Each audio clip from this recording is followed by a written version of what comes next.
Hujambo mpendo wangu, natumai uko salama kwa uwezo wa Mwenyezi Mungu. Kuna kitu ambacho ningependa nikufahamishe katika maisha yako hapa duniani. Usikuwe mtu wa kujisifu wakati wowote, maana hauyajui yale yatakayotokea ndani ya siku moja. Basi ni vyema ukamruhusu mwingine ayasifu matendo yako, kwa sababu wewe mwenyewe ukijisifu, basi sitarajii kama utakuwa upo sahihi. Yaache matendo yako yasifiwe na wengine, wala sio wewe mwenyewe ujisifu.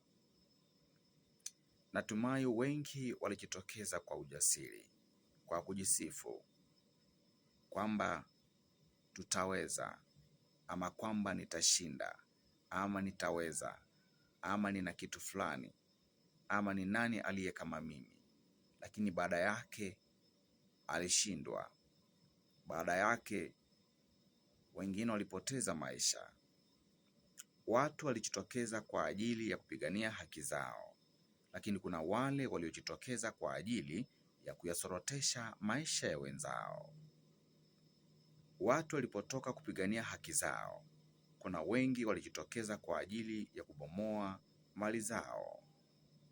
Basi, iwapo uliondoka kupigania haki yako na au kupigania haki yako, bali ulibonda mali ya mwenzio, ukamwangamiza mwenzio, ukampiga mwenzio kwa kumjeruhi kwa ajili ya mali zake, nikufahamishe hivi: kile ulichokifanya hapo siku iliyopita kitakuandama wewe hadi na familia zako zote.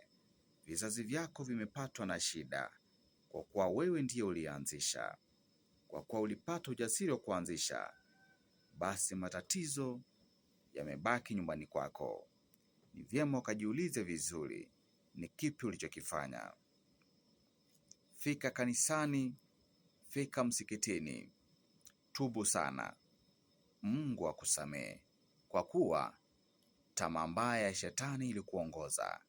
Badala ya kupigania haki ya wanao, haki ya mke wako, haki ya mume wako, haki ya wazazi wako, haki ya watu wote, ulienda kujipigania haki yako wewe mwenyewe, haki ya laana. Basi yatafakari hayo na ujijazie mwenyewe.